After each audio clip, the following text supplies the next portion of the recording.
for mental health, behavioral health. Right.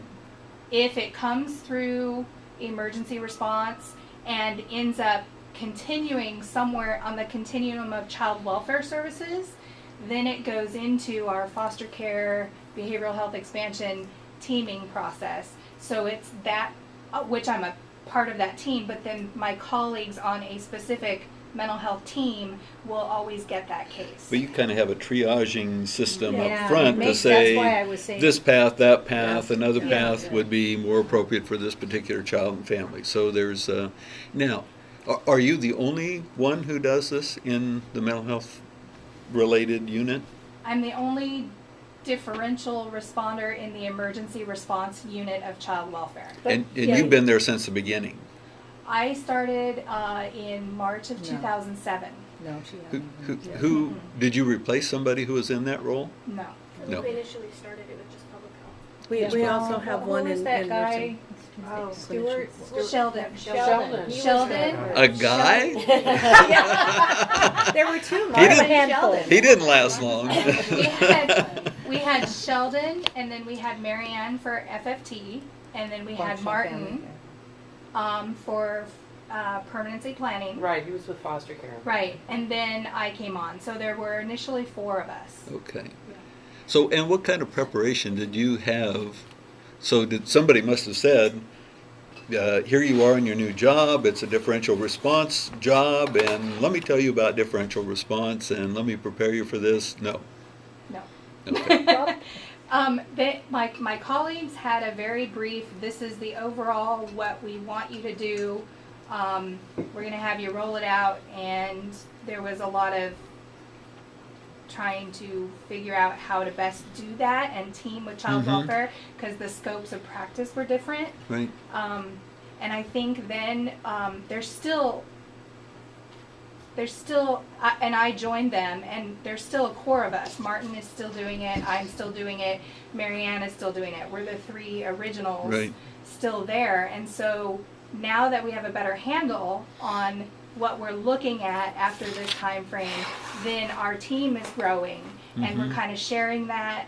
We have supervisors that are learning and growing and spreading it. So it was like we were learning on our feet, and now that we sort of figured out that it works and how we want to tweak it, now it's a bigger tweaking process. I More Makes people sense? involved. There's more people Yeah. involved now, but To- there's still, totally. I think Yeah. we still need to focus that we have 3 key people that really understood or tried to understand at that time and Yeah. are still a part of this Yeah. team. So, Let's go back to the person you were talking about, though, that here's the caseworker on the child welfare side and supposedly engaged in this differential response. This is something within their unit they need to be doing, need to be interacting with the other people, and they're kind of taking the ho-hum, approach to all of this, like, well, I suppose if I need to go there and knock on the door and say something, I mean, who They would always do the investigation. Don't misunderstand me. The child welfare investigation would always happen. right, but now the differential response Right. part, though, Whether when they- it kicks Whether in, they contacted, whether they went over and talked to Christy about it, or they went over and talked to whoever the heck was there. yeah, Never. we don't Was it need name. Deborah? No. Well, anyway, somebody. that was kind of hit and miss depending on the situation, the type of referral to the individual. But actually, remember that at that time, and this is important for implementation, the supervisors, those supervisors that got together at 11 o'clock every day and went over the referrals, were making the decision about who should respond. Right. Should it be public health, or should it be mental health, or should it be both, or what? And so there was no buy-in from the line staff. Mm-hmm. So they would just get it and get told what to do, whether they agreed or not. Right. But And that that is, didn't work very well. No. right, but it still trickled down to the point that now line staff, I believe, make that decision.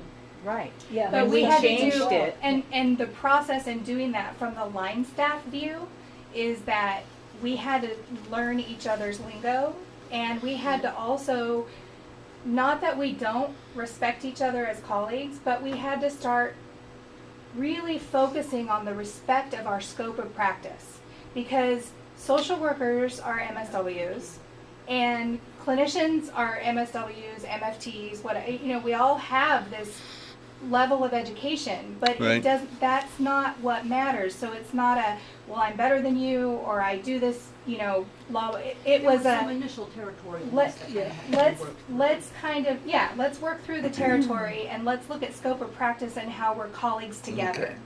Okay. And So- once we started doing that, and I think we're key at the line staff in doing that, to say, hey, social worker so-and-so, I'm clinician so-and-so, where are you, here's where I am, what do you think, let's brainstorm, let's go. And that was really key and is still happening today Yeah. Right. in Yeah. regard to keeping this process moving. And it's still rolling out. How Right. did that come about, though? How did you figure that part out? I think there's About a how to training do component that? to this. No. I train new employees, and I know it's as much as it's differential response, it's community response, it's integration, it's working together. And as a philosophy, I think that's a key component of what we train to. I think supervisors train, we train at different levels, larger community levels, bringing together different groups, partners, formal and informal, and then internally, ER staff, and then an individual supervision. But I think there's a big training component there. And I think that happens really at when we different first levels. started, it wasn't the new folks coming on that had a hard time with this as far as social work. Yeah. This was just how we did things. It was Right. the folks that have been around for Yeah. a decade or two Yeah. that, Had to that struggled give with some- it. Yeah. We were even commenting on that the other day. And Christy, that's that where new people Christy's- really embrace and- Oh, I'm sorry. And that's where Christy's statement around really identifying your professional expertise and just sticking with that and Yeah. acknowledging the professional expertise of Yeah. your mental health clinician or your public health nurse. Right. And really, and we did a lot of training around that. And now it's just integrated into the training that new employees Right. receive. But And there, but a key piece is also that you have to have key people who are passionate about the fact that this can work, so that when you're integrating, you can look at, that's not going to work, or that's not going to work, and you go, let's just try. It doesn't have to be, let's just try. Or to really involve in that training process, an informal training process of your colleague to colleague. This is great. This works. This functions. Look, this is success. We're almost there. This is, wow, we've never done that before, and look what we just did. Great. And you have to have the champion at that level to move it through with other social workers, other clinicians. If you don't have certain people picked to be a champion for that place, then you lose the infectious enthusiasm. right, Right, you need cheerleaders. You really do. Yeah. And that was true when we did the foster care behavioral health expansion too. right. Because that was the Right. co-location and, pulling everybody together every morning Right. at 8:30 and saying, just touch bases with each other, talk about common Locking in the room.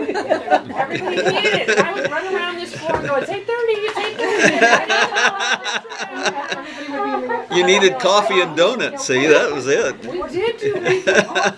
But now it's just common practice. They don't have to come together at 8:30. They just walk over to the desk, sit down, Yeah. and go, okay, we Yeah. need to talk about blah blah blah.